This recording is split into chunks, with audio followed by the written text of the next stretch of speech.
right of your screen, Edward Kuang, hailing from Canada, playing that Malamar deck.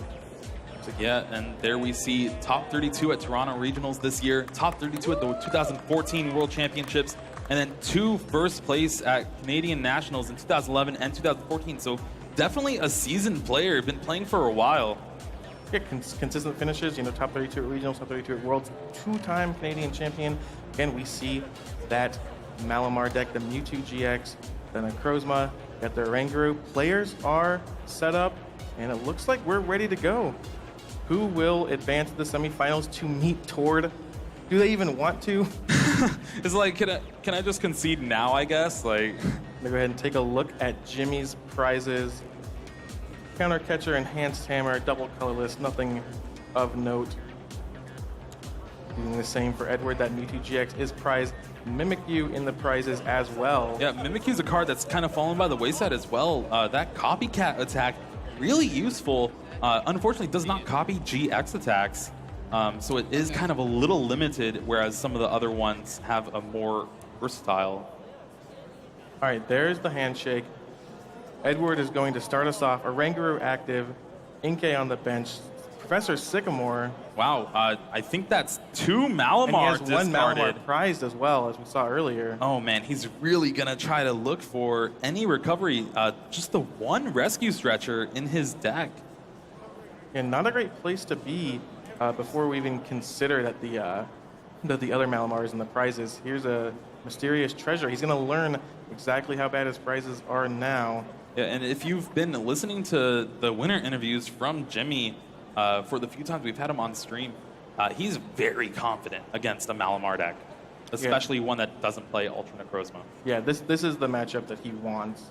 So Jimmy's got to be feeling pretty confident here, coming off of his back-to-back top 8s at North American Internationals, playing against a positive matchup. Will he advance to the top 4? Max Elixir. It does hit the Psychic Energy. He's definitely going to have to rely on those Max Elixirs early game since he discarded those Malamars. It'll be interesting to see if he can actually even get the Malamar from the prizes, maybe.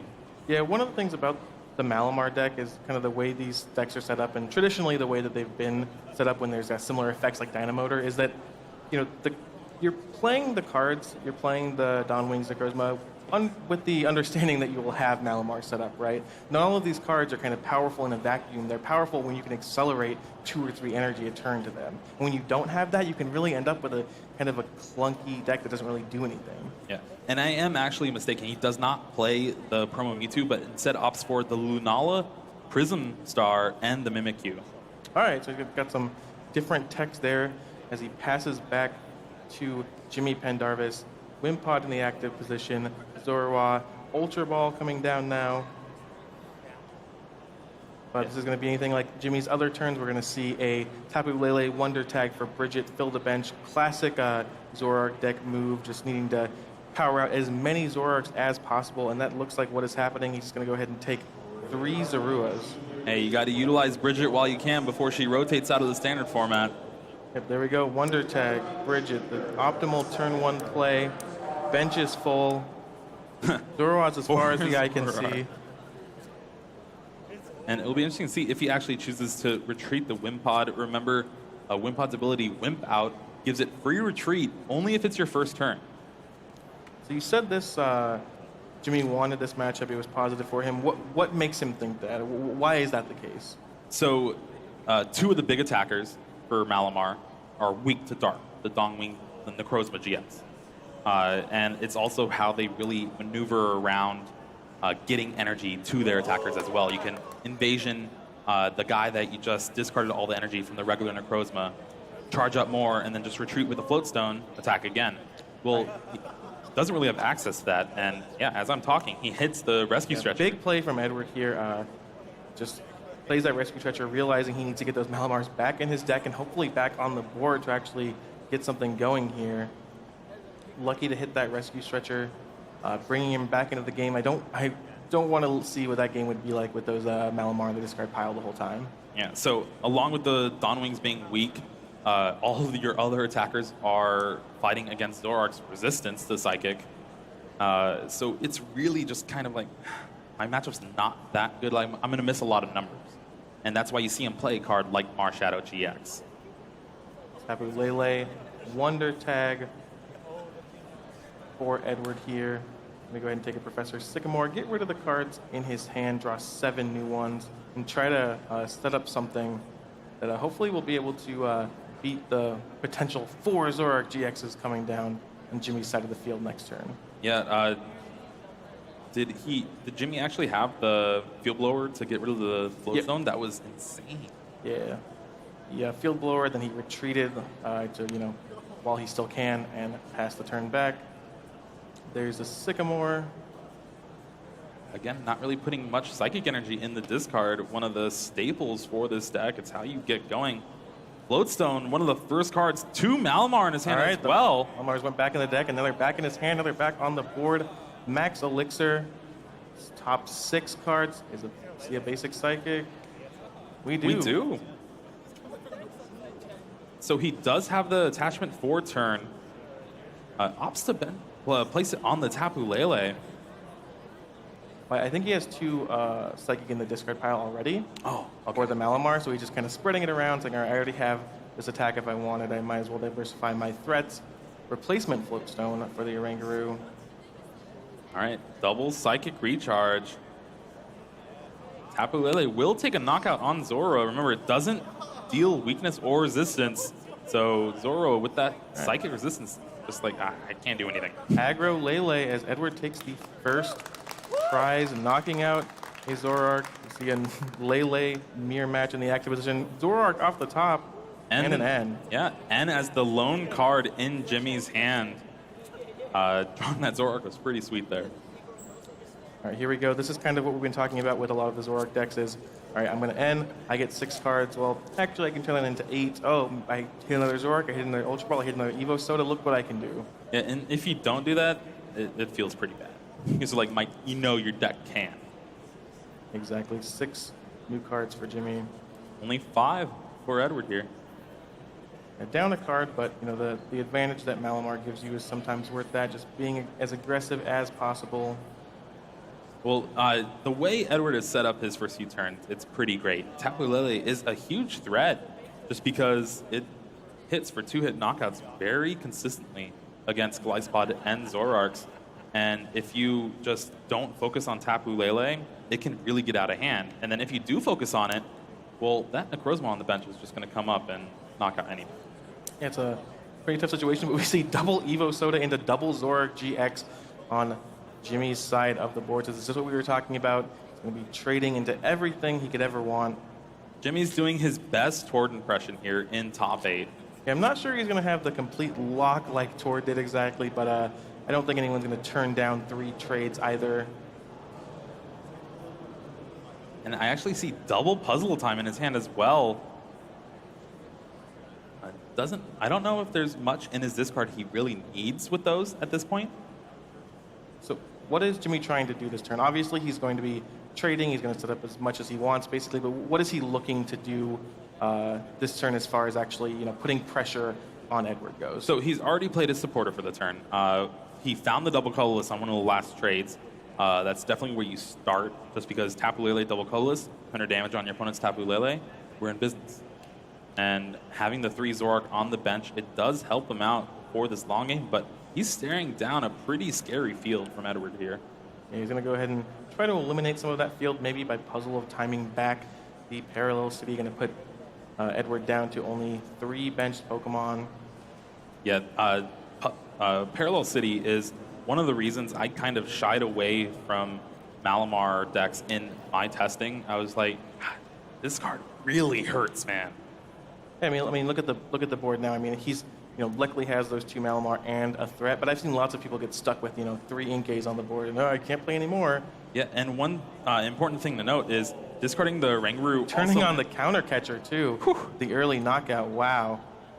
But discarding the Ranguru also discarded a second Floatstone from Edward.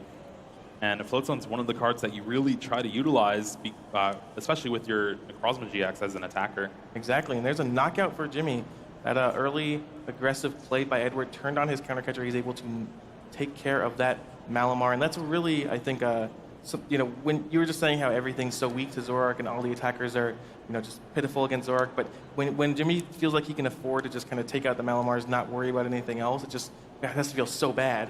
Yeah, so basically, you're playing against the Malamar deck, and you're playing Zorak.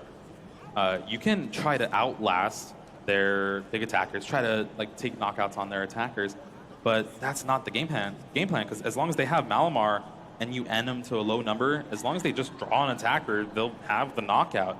But if you go for the Malamars like Jimmy's doing, it's like, okay, yeah, I'll sacrifice my first few cards. You'll get that one big attack, but after that, I don't think you can attack for the rest of the game. Yeah, exactly. Just like as we talked about on Edward's first turn when we thought things were going to go horribly wrong for him, a lot of these cards just aren't inherently powerful without being able to attach multiple energy returns. So if you eliminate the Malamar, it's going to be a big game as we see the Tapu Lele on Jimmy's side get knocked out 2 more prizes for Edward.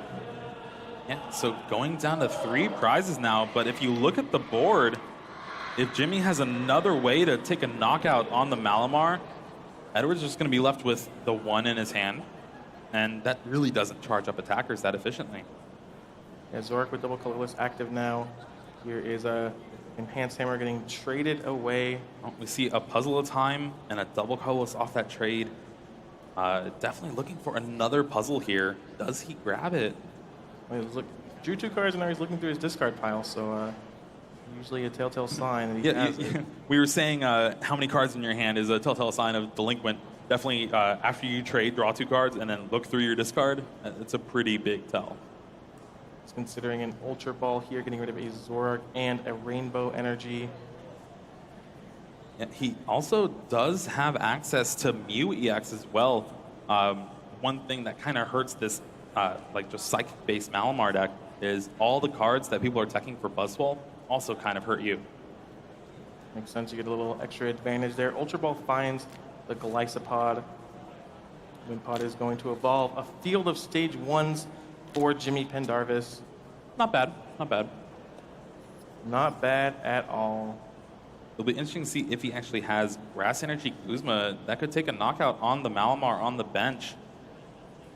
It looks like he only has a double colorless in his hand right now. I think that's the only energy he has.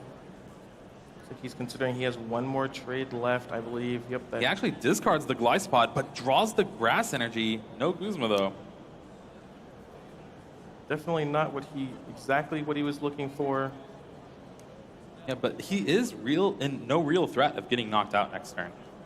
So he can kind of play it a little safe. Yeah, he's been putting Edward off Malamar. 2 energy on the Tapu Lele. GX on the bench are the only energy on the field. There's that Mew you were talking about coming down with a double colorless on it. Yeah, he actually threw the Mew off the second trade or something. It was pretty sick. And Mewtwo to fill the bench and then a Cynthia. 6 new cards for Jimmy, giving up on the Guzma Dream. Drew all the cards he could. He's going to play the old-fashioned way and draw 6. Now he's just really looking for a Floatstone. Being able to save that double colorless on the active Zorak would definitely help seal the game up coming up in the few turns. Even though he's still fine with retreat. You want to take this knockout on Necrozma, especially since looking at his list, he only plays the 1 Necrozma GX. Like Jimmy considering exactly what he wants to do here. His bench is full. Sporter has been played. Energy has been attached. Cards like Max Potion in his hand aren't going to help him. All right, let's see. He really is putting a lot of thought, making sure he can do everything he can. And there we go. Retreat with the double colorless brings up the Mew. And we'll see a riotous beating here for 240 damage thanks to weakness. That's 2 prizes for Jimmy, again, kind of protecting his Zorak, saying, all right, this Mew is going to fill in for the Zorak, but I'm still going to be able to trade if things go wrong. So here's what I was saying, though. If you kind of leave the Malamars in play, Edward has an opportunity. He could take a knockout here and go down to 1 prize. He has Ultra Ball. That Mimikyu will be able to copy Riotous Beating. I mean, I don't think Jimmy wanted to leave the Malamars in play, right? We saw him kind of digging for that Guzma, didn't end up hitting and kind of did all he could, but now the Ultra Ball comes down. There's 2 Pokemon on the bench. We still has 1 more slot under that Parallel City. There's plenty of Psychic Energy in the discard pile. It'll be interesting to see what Pokemon he grabs here. Looks for that Giratina. It might just be deciding, okay, I'm going to use this Mimikyu to knock out this Mew. It's only one prize. And then I'm going to discard this Giratina because I'm not going to need it. There's the Giratina in hand. There's the Mimikyu, as you said, on your screen. Kind of a card that hasn't been played as much recently, but very powerful in the right situation. It's going to hit the field. Professor Sycamore saying, oh, we don't need this Giratina. You're not doing any break shenanigans. 7 fresh cards for Edward.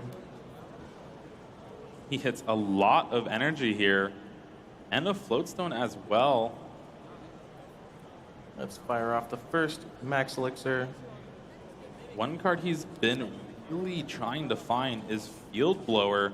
Parallel City, again, just limiting this bench to 3 really just controls the options that he has for the rest of the game. Yeah, he's actually been pretty, maybe not lucky this turn, but he's been able to play around it okay. But yeah, he does play 2 Field Blower. Would love to kind of be able to fill his bench. Second Psychic Recharge. Or that was the first Psychic Recharge, I think, sorry. And the Max Elixir onto that Mimikyu. Fully charged up now, ready to copycat.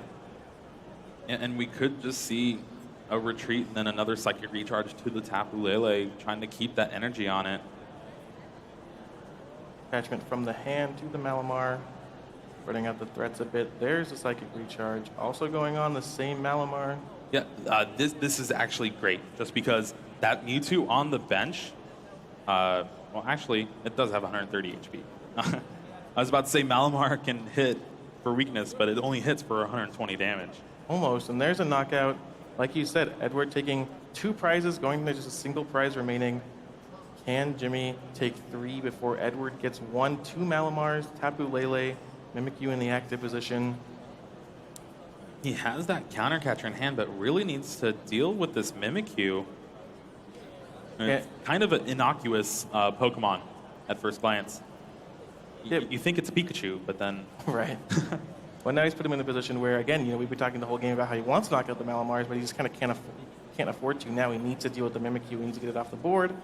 But again, he has a Tapu Lele with an energy on it. That Malamar's almost set up and ready to attack. So Edward's done a good job of kind of diversifying things here and putting Jimmy in a pretty tough spot.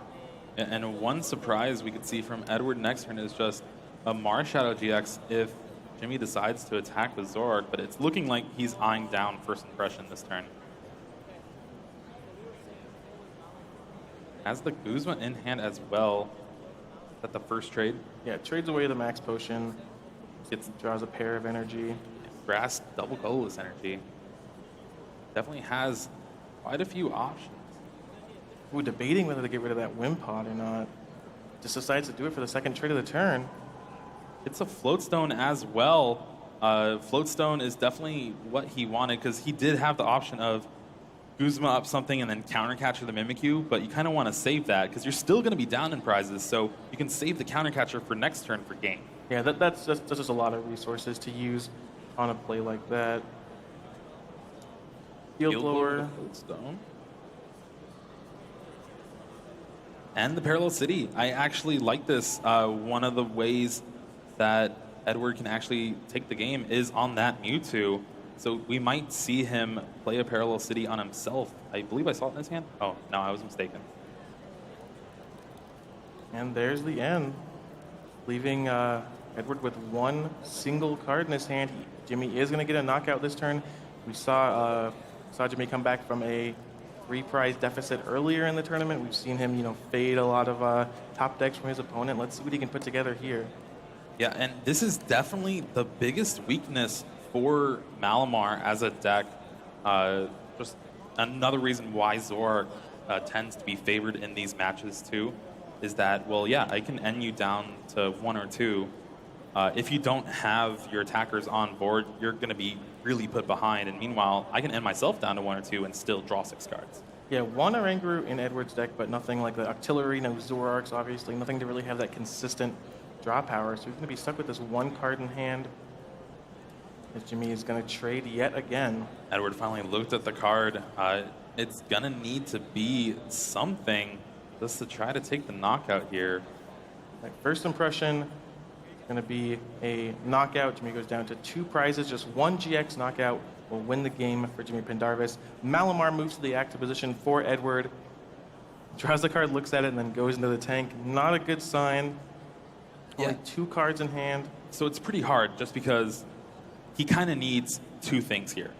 He needs attacker, another energy, and I guess 3, another, like a Guzma. All right, he's going to get to draw 5 cards here. Not too bad of a setup, a bunch of energy. He gets a Mewtwo GX, probably the GX attack of choice for the deck, just a straight 200 damage with Side Strike GX. Although that is 10 short of knocking out this Glyspod. It is indeed consulting the discard pile of Jimmy Pendarvis. Looks like maybe Edward was considering if he wanted to kind of do a Guzma play there, because that was the other card in his hand, but just decided, oh no, I just need to draw the cards. I need, like you were saying, he needs multiple things. He just needs so many cards that he can't afford to try to get tricky with a Guzma. This is a very important turn. Could essentially just decide the game. Pendarvis does need a little bit of help to try to take those last 2 prizes on that Tapu Lele. But essentially, it only comes down to double colorless choice band counter catcher. And we know he has 2 of those in his hand at least. Mewtwo GX on the board, Psychic Recharge, going to attack, attached to it. Is that just the 1 energy from the Psychic Recharge? Just the 1. He has 1 in hand as well. Looks like he's debating where that goes. Second Psychic Recharge. It's going to go on to the Tapu Lele GX. So it's going to be really risky if he decides to attack with this Tapu Lele, just because that is Jimmy's goal to victory right now. It's probably the easiest Pokemon for him to knock out. He's just going to go ahead and pass the turn. He goes ahead and reads the Mewtwo, just seeing exactly what's going on. And there's the double puzzle.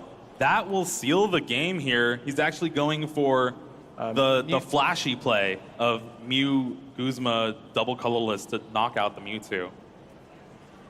There's the Mew. Attaches the double colorless. There's the Guzma on the Mewtwo. That's going to be a knockout, and Jimmy Pendarvis takes game 1 after being at a 2-prize deficit. This one had 1 prize, 2 cards in hand. Lily drew a bunch of cards and could not get there. Jimmy Pendarvis, is he unstoppable? Yeah, Edward there was 10 damage of taking the game away. Mewtwo just not enough, no choice bands in his deck to actually increase his damage, so he's really just, there was not really much he could have drawn there. Yeah, no, he just, he had outs, but that double puzzle of time sealed up the game for Jimmy Pendarvis, and this is the matchup he wants to play, right? He's been saying, I can beat this, I'm confident against it, it doesn't matter, and that, all things considered, that looked pretty easy for Jimmy. There was 1 turn there where things were looking a little shaky. Maybe Edward could have put something together, but Jimmy was victorious, 1-0, 1 game away from moving on to the semi-finals here at the North American International Championship. Yeah, you saw him and his accomplishments. He's been just so consistent over these past 2 seasons of Pokemon. Top 16 both years. And he's looking to just put that big win on his resume.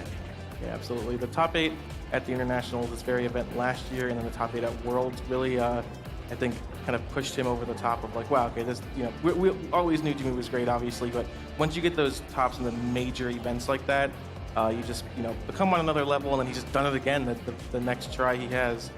All right, 7 cards for both players. Edward needing to stay alive in this tournament, going to need to win 2 games before Jimmy can win 1. No mulligans. Active Pokemon are set up. Prizes are being set out. Looks like a 1/1 Zoroark, a Parallel City in the prizes. That could be important here. Meanwhile, 2 Psychics for Edward. A couple of Psychics and some trainers, and we are off for game 2 of the quarterfinals of the North American International Championship. Edward will be going first this time. A pair of Inkays and an Oranguru on the bench. Looks like he's considering where to attach.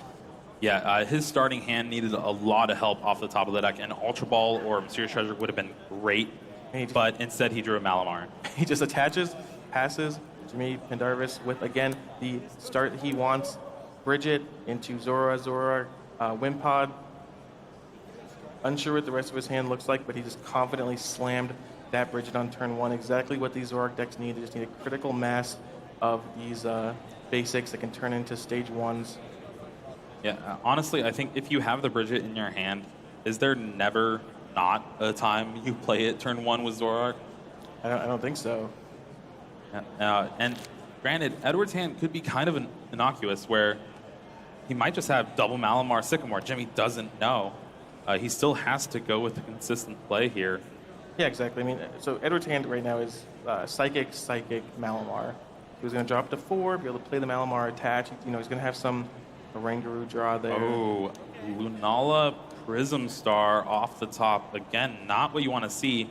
We might just see, yeah, okay, just another attach and then instruct here. 2 cards. No! He does have a Max Elixir. Could be pretty good, but it'd be putting that Dawnwings Necrozma in danger. But no whiff. It actually misses. Left with a lone basic energy. After turn 2, he's used his Instruct. No supporters in hand. 1 Malamar on the board. Oh no, this could be dangerous. Jimmy has Evo Soda Guzma in his hand. He could take the Rangaroo out next turn. It just, if he decides to go for it or not.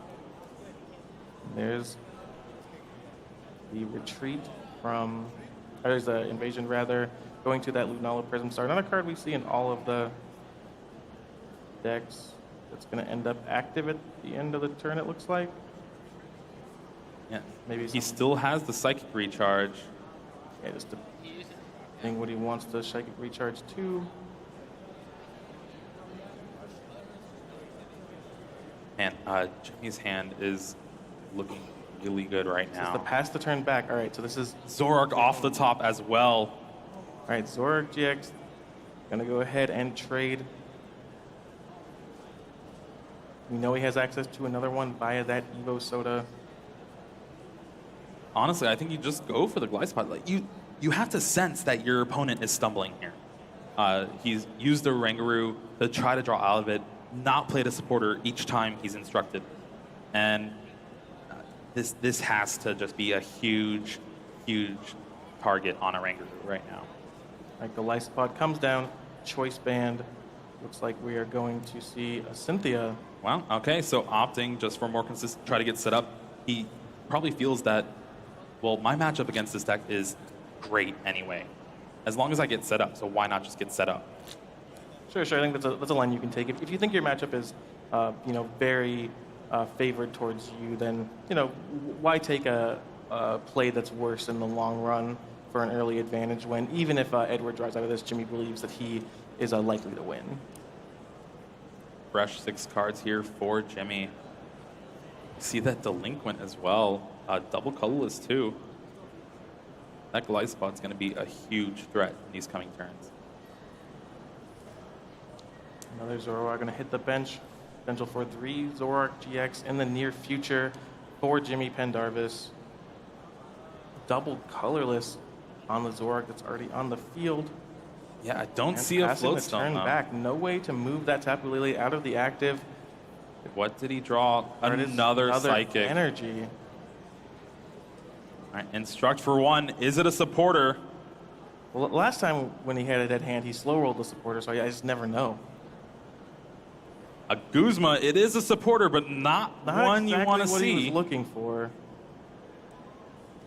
All right, and then Lunala Prism back. Star, Full Moon Star to attach Psychic Energy from your discard for each opponent's Pokemon in play. And you can attach it anywhere.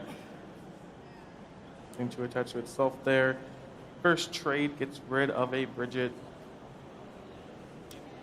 Plays the Ultra Ball, eyeing down another Zoroark here. And remember, this Lunala Prism Star is weak to Dark as well. Could be knocked out just by a simple retreat of the Tapu Lele. Okay, the Ultra Ball actually finds Tapu Lele, Wonder Tag into Guzma. Maybe he's going for that play you described. Maybe he's decided now it's time. Yeah, well, there's so many options he could do here. He could take out the Dawnwings, really get rid of the only attacker on the board, take out the Malamar, and then take out the Rangaroo, and he opts for the Dawnwings. He just wants to get this game over fast and move to top 4. Yep, 2 prizes for Jimmy Pendarvis, pushing his advantage here. The top of Edward's deck has not been kind to him. What is this turn? A Lily. All All right. right. Something to work with. This almost saved him. Maybe a little bit of a tease last game, but it is something at least. It's going to stop to. It is Without a very dodge. awkward, though, because to maximize the cards you draw with Lily, he's going to want to try to attach his energy somewhere, but there's not really a good attacker to attach it to. He doesn't really want to commit it anywhere, and I think that's what he's thinking about too. Is okay, well, I do have the psychic recharge up. I have the psychic in my hand. Where are these going to go? Yeah, and the Lunala Prism Star attacks for 4 psychic energy. It's such a big commitment, and especially against a deck like Zoroark Glycepod, you're not taking knockouts with that card. I mean, you can attach to it. You know, it does attack, but it's such a heavy commitment. It's a huge liability. But I think that's what we're going to see. Psychic recharge, attach from hand. Right? He does have a couple options. He could choose to even just Guzma. Very deliberate with his actions. That's what he's choosing to do. Bring up the Glycepod, Lunala, instruct for 1. All right, there's Double another Malamar. Malamar. So things are starting to look up a little bit. Kind of some sort of a game here from Edward in game 2. Let's see a Psy Storm for, is that 140, I believe? Yeah, 140. 20 times the number of damage, or 20 times the number of energy everywhere on the board on both sides. It's not bad, not bad. Seems good. Field Blower, his own choice band. We see this play a lot from Fabian earlier on in the tournament with his Garboders, just Field Blower, the Float Stone, and then use all my cards. Now he's just really, I need a Float Stone, because I can take a knockout with Zoroark right now. Now let's see, does he find what he's looking for in this fresh 7 cards? He does find a double colorless, so if anything, he could try to retreat. He also has that Parallel City as well, along with a few trades. Oh yeah, never count out the trades. Looks like Evo Soda is going to find another Zoroark GX. Jimmy looking through his deck thinking, okay, how many of my outs are in here? What exactly am I looking for? And it looks like that's an Ultra Ball coming down. Or yet another Zoroark GX, so all 3 in play. Bench is full. Will this card ever not be good? Probably not. But I don't know. But stranger things have happened, right? Yeah. All right.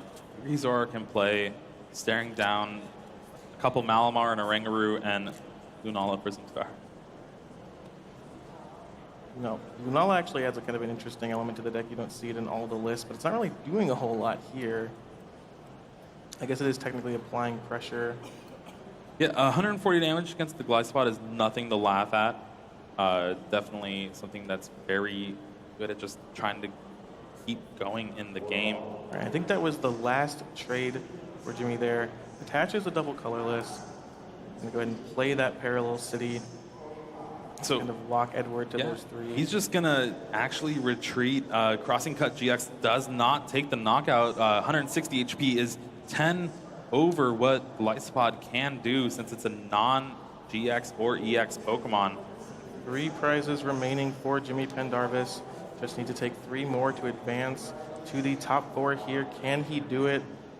Or And- can Edward put something together?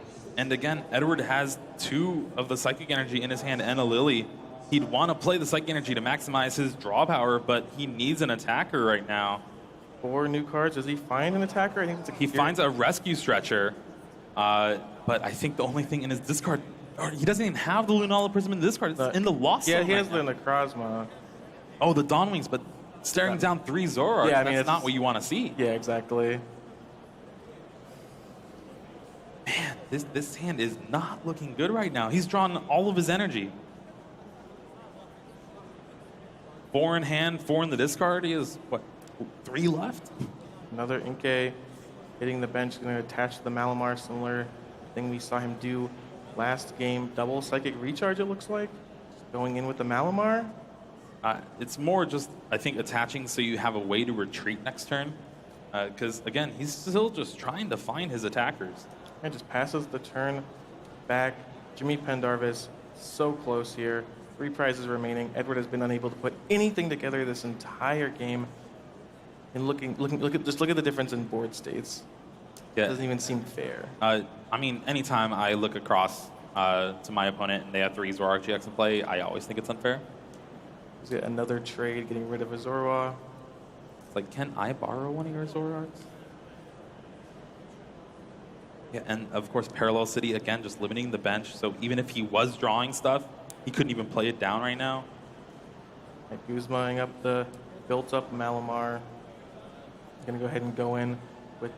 Oh, nope, just retreating back to the Zoroark, taking the knockout.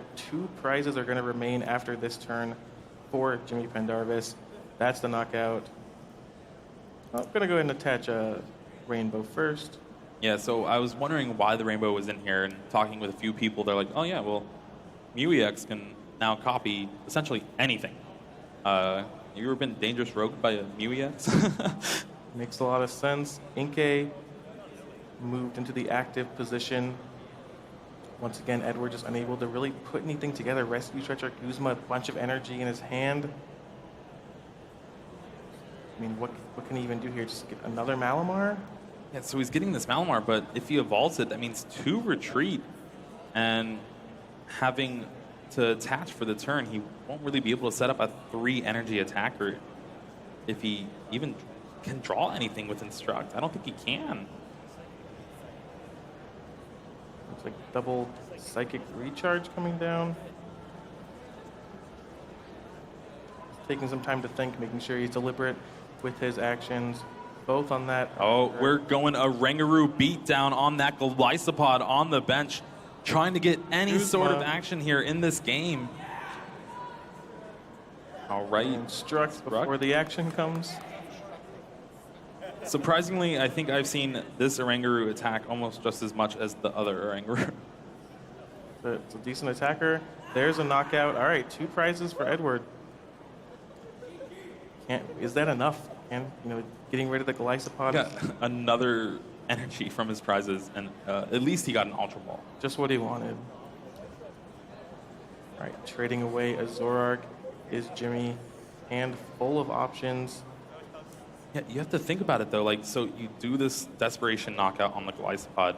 All Jimmy needs is a bench Pokemon. He can take the knockout on a Rangaroo, and then next turn just wins with almost anything. Yeah, he's at 1 prize.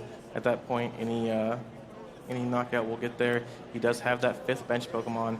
It's a MewEX, attaches a double colorless to the backup Zoroark. Yeah, it's only a matter of time, folks. All right, there's the knockout. 1 more draw left for Edward. 1 more turn. What can he put together, or does Jimmy just have the check mark? Draws, looks, does have Ultra Ball. Field Blower, getting rid of so many energy in his hand that do not need to be there. He is eyeing down that Marshadow GX, one card that is for the Zoroark matchup, but has been completely missing from these games for Edward here. We've been seeing it come down. He's going to go ahead and take a look at Jimmy's discard pile before he decides what to take. In a really tough spot, and again, just like we were talking about in the last match between Tord and Aaron, you got to play your outs right. Even if maybe you have no outs, you got to give yourself the best chance you can. So honestly, I think the one way Edward will win this game, he has to Tapu Lele, get an N, because Jimmy has double puzzles in his hand, and then get Marshadow and try to use Dawnwing's GX attack, but he opts to go for the Sycamore, because remember, he still needs a lot of cards, and this is basically hoping, I hope you don't have Guzma. Right, there's the Field Blower getting rid of the stadium, so he'll be able to fill his bench as much as he wants. 2 more energy, hit the discard pile off of that Professor And Sycamore. Jimmy's 7 new cards. Jimmy straight away moving the double puzzle of time to the front of his hand. He smells victory in the air. There's not much that Edward can really do this turn. We're taking a look at his hand, considering his options. Can he survive? Can he deal with both of these Zoroark threats, moving to a position where Jimmy can't just take an easy knockout on anything to seal up the game and the match? So he didn't even draw a way to retreat the Malamar or a 3rd energy to even attach to an attacker right now. Playing a Mysterious Treasure, but I don't really think it's going to be relevant. You see the shrug from Edward. Jimmy looks at his hand. looks like Donwings might be the decision here. But again, not really much he could do. The writing's on the wall. Jimmy with double puzzle time in his hand Yeah, Jimmy will just has take it the all. win next turn. And is not disrupted. Any knockout will be the game and the match here. Edward can put whatever he wants onto the board. He can play whatever cards he wants, but I don't think there's any getting out of this. Another Inkay. Not going to accomplish a whole lot considering there's one turn left in the game. God, what would Jimmy just be feeling right now? Just like, just please pass. Yeah, I always feel like even when you can know you have it, there's always a little bit of tension there in spots like this. Retreating up to the Tapu Lele GX, passing the turn back. Jimmy Pendarvis, double puzzle of time. Gonna quickly go through his. And there is the Guzma. And there's the handshake. Jimmy Pendarvis advances to the semifinals here at the North American International Championship. Another impressive victory to add to his resume, finishing in the top 4. And that was just a complete blowout. Oh, yeah. There was nothing Edward could do there. Congrats to him, by the way. Top 8 of the largest ever TCG Masters tournament here. And just unfortunately fell a little short to Big Boy Zorark. Yeah, great performance by both players, but that match was similar to the first match we watched with Tord and Aaron. Just that was not even close. Jimmy was just in control that entire time. In fairness, Game 2